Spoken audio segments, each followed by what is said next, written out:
Eh, las prácticas acá en la plataforma, todas tienen la misma estructura, tienen una introducción teórica, que es donde yo les pongo material teórico, en este caso enlaces químicos, donde está todo explicado, etcétera, etcétera. Y si siguen para abajo, siguen todo para abajo, vamos a recorrerlo juntos, pero tienen gráficos, links que yo les pongo, acá tienen por ejemplo un montón de links que les va a ayudar a entender mejor la materia. Como les dije, esta clase queda toda grabada y la grabación entera de la clase la ponemos en nuestro grupo de Facebook CBC Digital Química, en nuestro grupo cerrado aquí porque es un grupo solamente para suscriptores.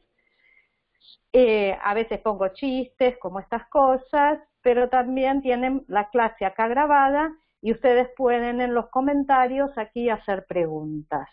También pueden hacerme preguntas por WhatsApp. Del otro lado del WhatsApp estoy yo y les voy a contestar todas las preguntas que tengan.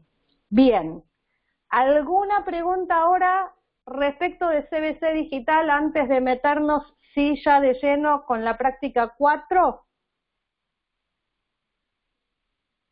¿Pueden hablar? Acá una pregunta en el chat. Ninguna. No, perfecto. Gracias, Lucía. Gracias, Stephanie. Muy bien. Bueno, en la clase anterior habíamos llegado a hablar de electronegatividad. Habíamos visto propiedades periódicas y habíamos hablado de electronegatividad. Y habíamos llegado con electronegatividad a explorar los primeros problemas de esta práctica 4. Habíamos explorado el problema, veamos, el 4.5, el 4.6, este ya lo habíamos hecho, este es de enlaces, el 4.7, no, entonces el 4.4. Quiero mostrarles unos dibujitos para arrancar de ahí. Para arrancar de ahí. A ver, en la parte B, estos, exactamente acá. Bien, en el 4.4, la práctica esta me pedía que represente en cada caso el vector que representa el desplazamiento de los electrones en el enlace, el dipolo de enlace.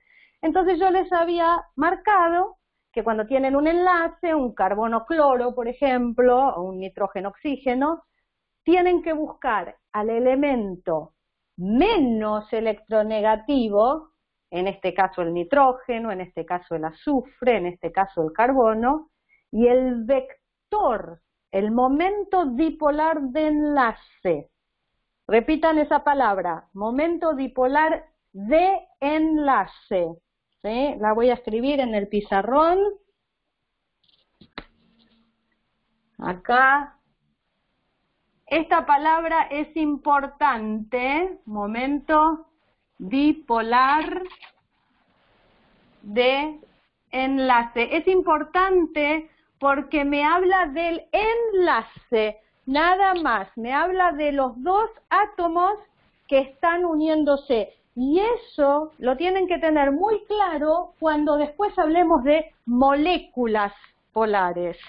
Entonces quiero que distingan bien entre lo que es un enlace, que puede ser polar o no. Tengo, por ejemplo, el oxígeno y el hidrógeno. El hidrógeno tiene una densidad de carga positiva porque es menos electronegativo que el oxígeno, que tiene una densidad de carga negativa. La unión es covalente polar. Y mi momento dipolar de enlace va a ser una flecha así, del positivo al negativo. Y yo les había dicho en clases anteriores que el electrón no es en realidad una partícula, sino que el electrón es una nube, en realidad, una nube de densidad de carga negativa. Y eso es lo que está representado acá. En esta molécula, hablo de molécula porque hablo de enlace covalente. Vamos a hablar de los distintos tipos de enlace en esta práctica también, y vamos a hablar de que hay tres principales tipos de enlace. Uno es el covalente, en donde distinguimos moléculas, otro es el metálico y otro es el iónico. En esos otros dos, en el metálico y en el iónico, no distinguimos moléculas. Entonces, tipos de enlace, dijimos que tenemos covalente, iónico y metálico. Y en el único caso en que vamos a poder distinguir una molécula es en el enlace covalente. Vamos a tener un átomo cualquiera, un átomo A, unido de alguna manera con un átomo B. Puede ser unión dativa, puede ser unión doble, pueden ser muchas cosas, pero tenemos una molécula. En otros casos, por ejemplo en el caso iónico,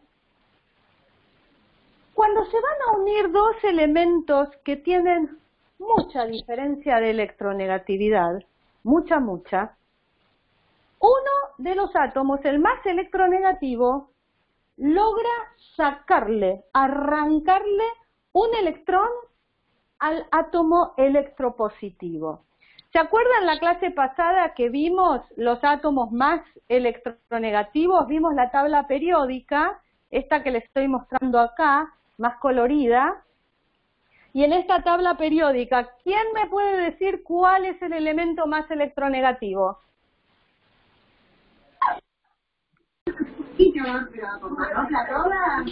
¿Alguien dijo? El flúor, exactamente. El flúor este que está acá es el elemento más electronegativo. Tira tanto esos electrones de la unión que cuando el flúor o el cloro o el oxígeno, estos son los más electronegativos de todos, se unen con los metales de por acá, los alcalinos y los alcalinos térreos, logran arrancarle este electrón o estos dos electrones. Entonces, cuando la diferencia de electronegatividad es muy grande, la unión es iónica. Ya no es más covalente polar, sino que es iónica. Vimos un cuadrito en ¿cuál fue el problema? Yo les dibujé este cuadrito. Entonces yo les puse, cuando voy a unir dos átomos y quiero saber qué tipo de enlace establecen, lo que hago es la diferencia de electronegatividad. Por ejemplo, si quieren saber, este es el 4,3. El flúor tiene electronegatividad 3,98, el sodio 0,93, hago la diferencia y esta escala de acá me va a decir qué tipo de unión es, si es covalente apolar, si es covalente polar o si es bipolar. Ahora, ¿qué estructura tienen esas uniones? Para ver la estructura que tienen esas uniones, vamos a la parte de introducción teórica, porque ahí lo que yo les puse tiene dibujitos muy lindos que me parece que lo explican muy claramente. Acá, por ejemplo, en este caso tengo el cloruro de sodio. ¿El cloro es electronegativo o no es electronegativo?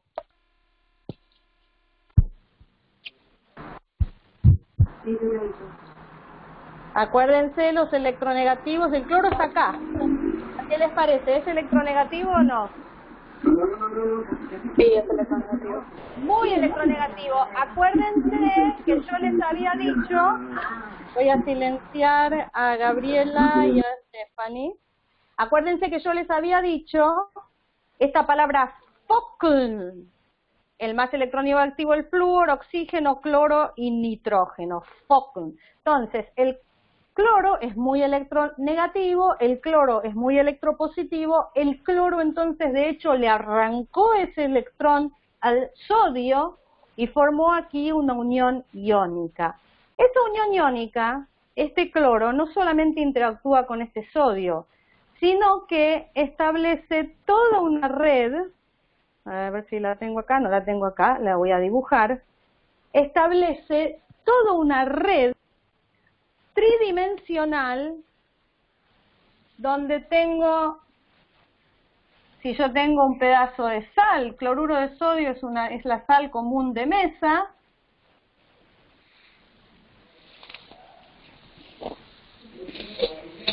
entonces yo les había dibujado con azul y con rojo la estructura así.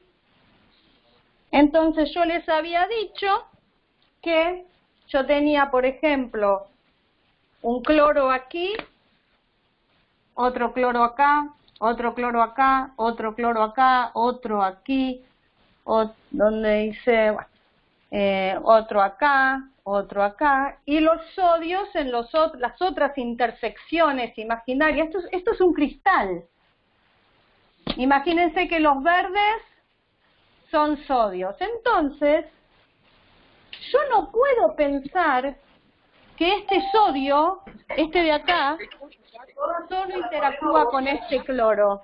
Cami, yo y Julián, creo. Porque están interactuando con todos. Este sodio de acá está interactuando con este cloro, con este cloro, con este cloro, con este otro que está acá abajo y que no lo dibujé. Entonces, es una estructura tridimensional, y esta estructura tridimensional no puedo distinguir una molécula. Acá sí, este átomo de A interactúa solamente o más fuertemente, o mejor dicho, es más fuertemente con este átomo de B. Y luego hay otras moléculas de BA por acá dando vueltas, supónganse que es un gas, hay otras moléculas por todos lados, un poco interactúan este y este, pero más débilmente. Y a eso después, al final de la práctica, lo vamos a llamar interacciones intermoleculares. Inter, porque es entre moléculas, pero la interacción más fuerte de todas es esta, es dentro de la molécula. Y acá no lo tengo.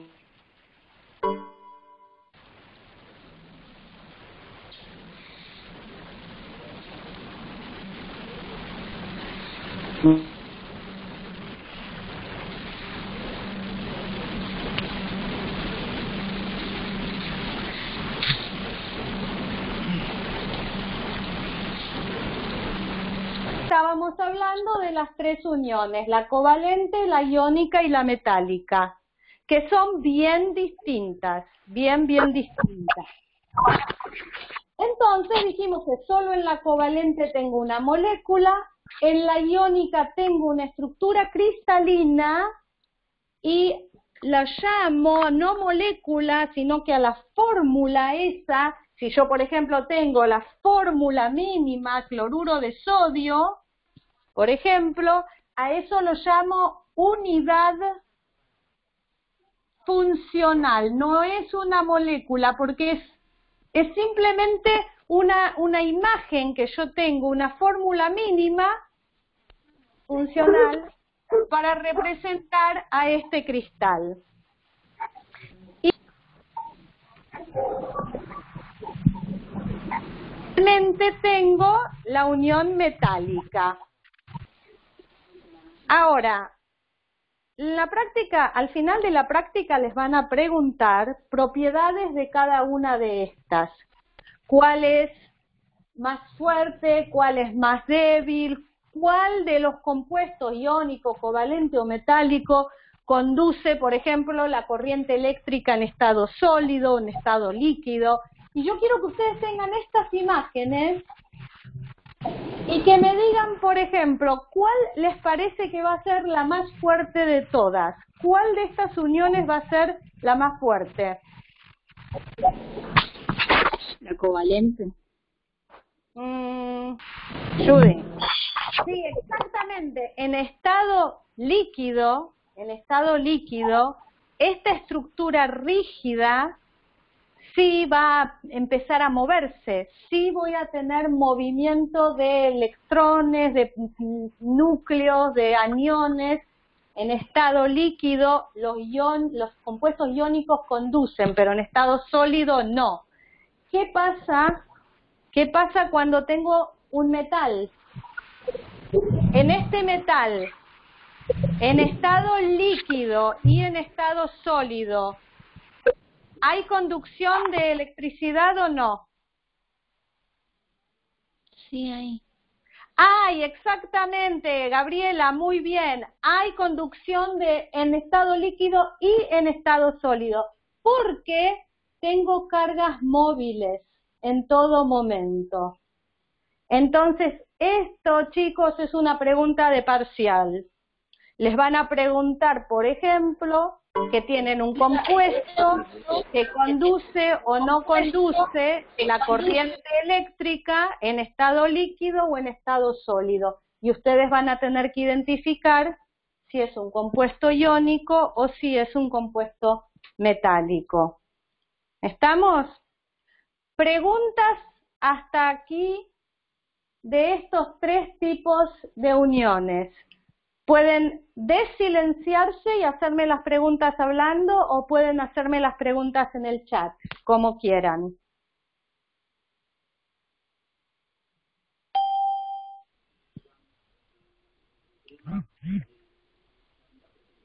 Bien, si no hay preguntas, entonces seguimos adelante.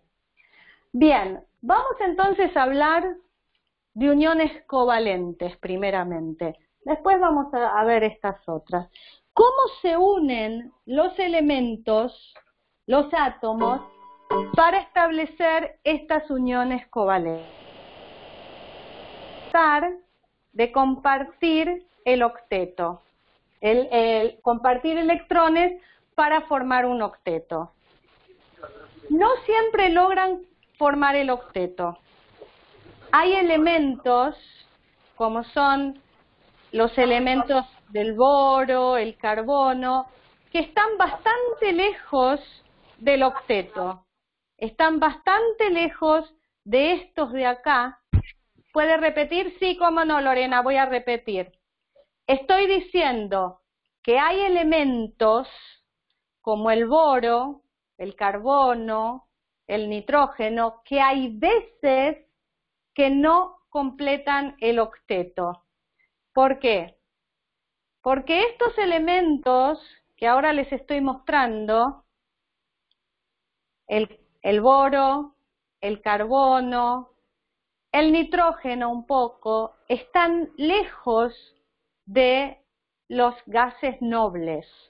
El boro, por ejemplo, necesita 5 electrones para llegar a tener la configuración electrónica del gas noble neón.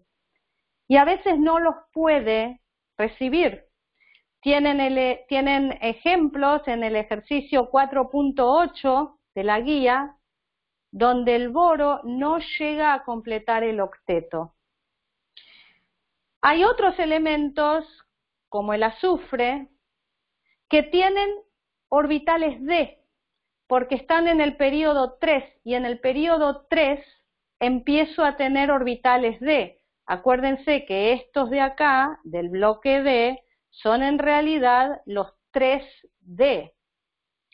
Entonces, este azufre puede ampliar su octeto y puede acomodar 10 electrones o más, 12. Entonces, en la guía, cuando ustedes tienen, vamos, el problema 4.8,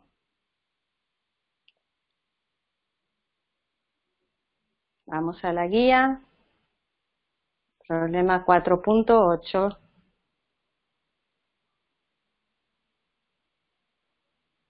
Fíjense que acá el boro, que es el elemento central, no llega a completar el octeto, tiene 3 electrones y establece unión covalente simple con cada uno de los flúors y no completa el octeto, tiene 6 electrones alrededor, el boro. El flúor sí. Acá pasa algo al revés. El azufre tiene 6 electrones, se une con 6 flúors, establece 6 uniones covalentes simples y entonces tiene 12 electrones a su alrededor. Amplió el octeto. Vamos a hacer algunos ejercicios en el pizarrón de cómo hacer las estructuras de Lewis. Pero antes les quiero mostrar una herramienta que les puse acá. Esta herramienta les va a permitir hacer la estructura de Lewis de cualquier molécula que quieran poner ahí. En general va a estar bien, y en general significa el 95% de las veces, el 98% de las veces. Algunas veces, como esto está hecho según un modelo matemático y no según un modelo químico, algunas veces no va a estar del todo correcto. Pero a ver, denme alguna molécula que quieran la estructura de Lewis, alguna más o menos sencillita. Pónganme en el chat alguna molécula.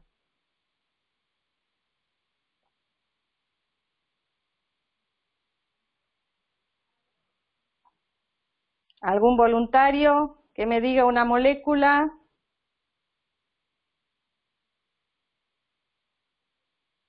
Muy bien. María Eugenia propone el sulfuro de hidrógeno o el ácido sulfídrico. Muy bien. Vamos a poner el ácido sulfídrico, esta herramienta. Ahí me dio la estructura. El azufre tiene 6 electrones, usa 2 para unirse con cada uno de los hidrógenos y le quedan 2 pares de electrones libres. ¿Sí? ¿Está claro?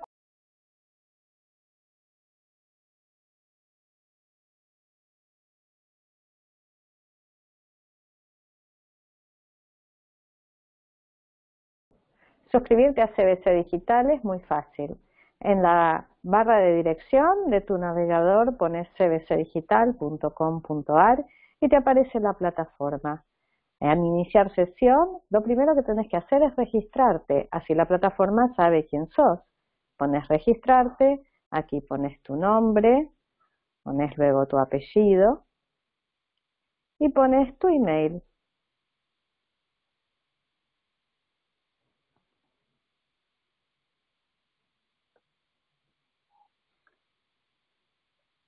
Luego que hayas hecho eso, se te va a enviar un email donde vas a tener un link de activación y una contraseña.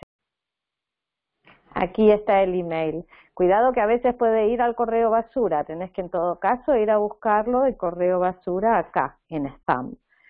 Abrís el email que te llegó y aquí va a aparecer este link que podés hacerle clic o copiarlo directamente y tu nombre y una contraseña.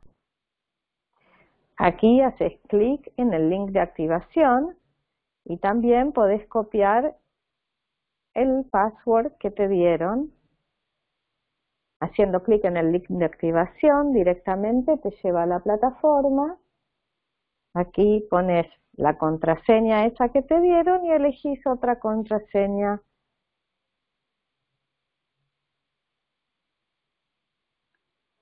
Una vez que hiciste eso, ya podés entrar. Entrás a la plataforma y ahí elegís cualquier práctica que quieras ver. Por ejemplo, la de química, práctica 5. Podés recordar la contraseña o no. Cuando quieras ver un problema, haces clic en cualquier problema y ahí te va a dar el enunciado y arriba las opciones de compra. Cuando elijas tu opción, entonces te va a llevar a Mercado Pago, donde vas a poder hacer el pago y luego tener todo lo que CBC Digital te ofrece. Todo resuelto, parciales, finales, profesor por WhatsApp, profesor por Face y también las clases online. Aquí es donde está Mercado Pago. Una vez que hayas hecho el pago, Cuando vuelvas a la plataforma con tu email y tu nueva contraseña, vas a poder ir a la práctica que quieras, como dijimos recién, la práctica 7, y ahora sí vas a ver los resultados de los problemas. Bueno, eso es todo. Además del resultado de los problemas, también vas a poder acceder a los parciales, a los finales, y se te va a incluir en el grupo de WhatsApp y en el grupo de Facebook con profesor, donde se da más material, más explicaciones, se contestan preguntas y te va a resultar muy fácil y divertido aprobar el CBC. ¡Suerte!